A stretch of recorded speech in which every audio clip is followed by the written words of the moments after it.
નમસ્કાર મિત્રો, સ્વાગત છે તમારું મારી ચેનલમાં।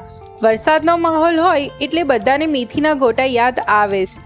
તો આજે આપણે એ મેથીના ગોટા એટલે ગરમ, તીખા, પોચા અને ક્રિસ્પી કે ખાધા પછી એમ થાય કે આટલા તો ઓછા પડશે અને એની સાથે સ્ટ્રીટ સાઈડ મળતી એવી યલો ચટણી બનાવશો જે એકદમ ટેંગી, ખાટી મીઠી અને ટેસ્ટી એવી ચટણી રેડી કરશું।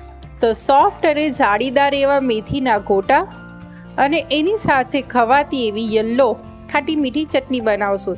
તો ચલો મારી સાથે ગોટાની સફરમાં। તો એ સફરની શરૂઆત આપણે ચટણીથી કરીશું। એના માટે 2 ચમચી બેસન એડ કરવાનું છે બાઉલમાં। હવે એમાં થોડું પાણી એડ કરતા જઈ અને એને વિસ્ક કરતા જઈશું કે જેથી આપણા બેસનના કોઈ બી લમ્પ્સ આપણા આ બેટરમાં ના રહે। હવે આ બેટરને આપણે એકદમ પતલી કન્સિસ્ટન્સી રેડી કરવાની છે।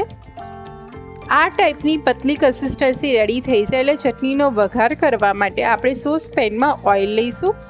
ઓઇલ ગરમ થઈ જાય એટલે એમાં અડધી ચમચી રાઈ એડ કરશું। રાઈ તતડી જાય એટલે પિંચ ઓફ હિંગ એડ કરશું। લીલા મરચાં અને લીમડો એડ કરી આપણે જે બેસનનું બેટર બનાવ્યું હતું એ એડ કરી લઈશું। હવે 2 મોટી ચમચી ખાંડ અને અડધી ચમચી લીંબુના ફૂલ એડ કરશું। આ સ્ટેજ પર હું સ્ટ્રીટ ફૂડ બનાવી રહી છું એટલે હું લીંબુના ફૂલ એડ કરી રહી છું। તમે એની જગ્યાએ લીંબુનો રસ બી એડ કરી શકો છો। આ રીતની પાણી એડ કરી અને પતલી કન્સિસ્ટન્સી રેડી કરી લઈશું કારણ કે આપણે ચટણી ઉકાળશું ત્યારબાદ એ થોડી થીક થઈ જશે। એમાં હળદર, મીઠું નાખી અગેન બધું સરસ મિક્સ કરી લઈએ। હવે તમે જોઈ શકો છો કે હવે આપણી ચટણીમાં ઉભરો આવી ગયો છે એટલે આપણી ચટણીની કન્સિસ્ટન્સી અત્યારે પરફેક્ટ થઈ ગઈ છે। ના બહુ જાડી, ના બહુ પતલી। આ ટાઈપની કન્સિસ્ટન્સી સ્ટ્રીટ સાઈડની યલો ચટણીમાં મળતી હોય છે। હવે આપણે ફ્લેમ ઓફ કરી અને ઠંડી થવા દઈશું।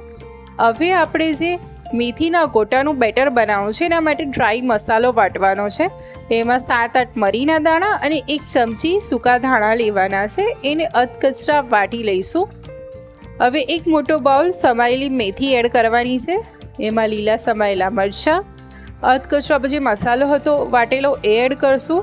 મીઠું, 2 મોટી ચમચી ખાંડ, અડધો ઇંચ આદુનો ટુકડો, અજમો, બધાને જરા હાથેથી સરસ મિક્સ કરી લઈશું।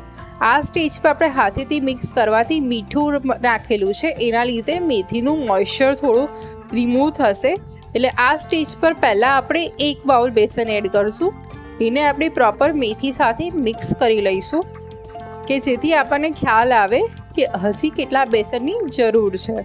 જો તમે બેસન વધારે નાખી દેશો તો આપણા જે ગોટા છે એ સોફ્ટ નહીં થાય, એ હાર્ડ થશે ખાવામાં અને લુખ્ખા જેવા લાગશે। હવે અગેન બીજો બાઉલ મિક્સ કરી લઈશું બેસન। એને બી આ જ રીતે હાથેથી સરસ મિક્સ કરી લઈશું। હવે સરસ મિક્સ થઈ જાય ત્યારબાદ થોડું પાણી એડ કરી એને મીડિયમ થીક બેટર રેડી કરી લઈશું। ના બહુ પતલું બેટર રાખીશું, ના બહુ જાડું બેટર રાખીશું। બહુ પતલું બેટર રાખીશું તો બી આપણા ભજીયા સોફ્ટ નહીં થાય અને બહુ જાડું બેટર રાખીશું તો બી આપણા ગોટા સોફ્ટ નહીં થાય। એટલે આ ટાઈપનું થોડું પાણી એડ કરી અને મીડિયમ થીક બેટર રેડી કરી લેવાનું છે।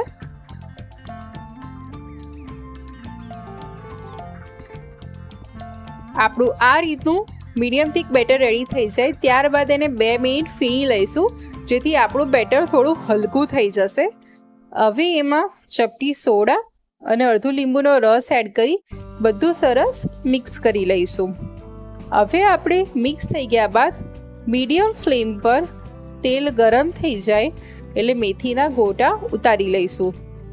આપણા મેથીના ગોટા જ્યારે બી તળતા હોઈએ ત્યારે મીડિયમ ફ્લેમ પર ગોટા તળવાના રહેશે કે જેથી અંદરથી કાચા ના રહે ગોટા અને બહારથી આપણો જે કલર છે એ સચવાઈ રહે।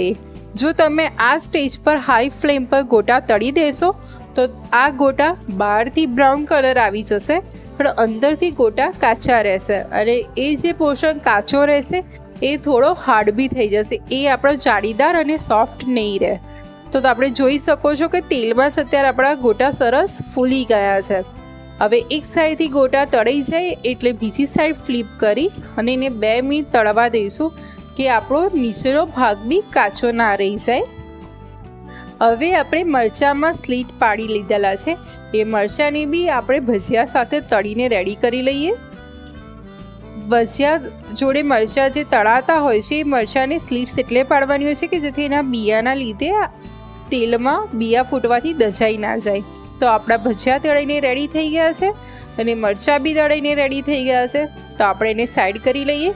તો ગરમા ગરમ મેથીના ગોટા અને એની સાથે ખવાતી ટેસ્ટી એવી યલો ચટણી, તળેલા મરચાં અને મસાલેદાર ડુંગળી સર્વ કરી છે. તો તમારા ઘરે મેથીના ગોટા કેવી રીતે બનાવે છે કોમેન્ટમાં જણાવજો. આવી બીજી રેસીપી સાથે ફરી મળીશ.